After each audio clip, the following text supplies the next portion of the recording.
The safety and security of our nation and our borders. The very notion of bringing terrorists into this country is a horrible violation of that. To be able to keep our nation safe, we have to be able to detain people who can't be tried. The facility at Guantanamo Bay is ideal for that. It's been scrubbed up and down. It's the most scrutinized prison probably in the history of the world. Forget about the history of the United States. It's even been pronounced a first-rate facility by people in the Obama administration, despite the fact that they spent most of the campaign attacking it. It's absolutely vital that we keep that facility open and operating. Most of the evidence that we have against him is evidence that can't be used in court, frankly, because most of it comes from foreign intelligence services who would not share this life-saving information with us if they thought it would see the light of day in American courtrooms.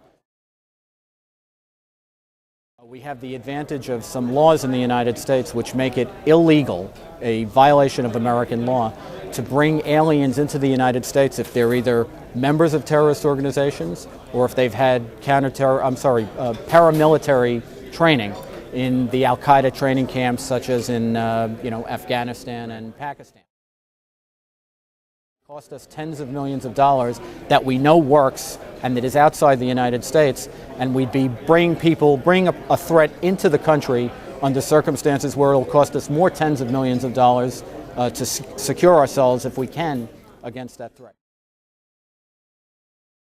A seal of approval good enough for the international community. I mean, President Obama's looked at this facility, his Attorney General has, the administration's given it a clean bill of health.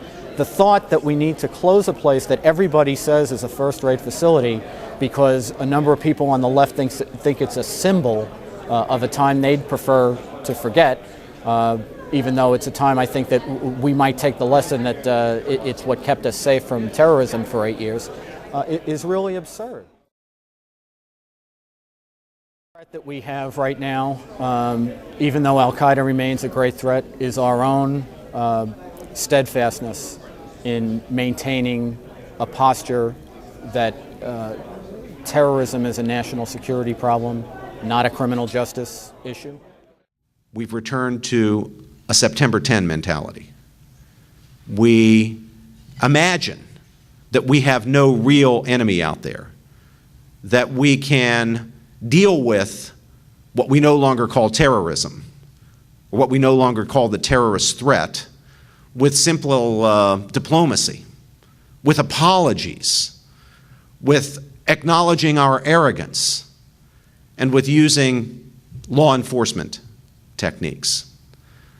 That's wrong, and it's very, very dangerous.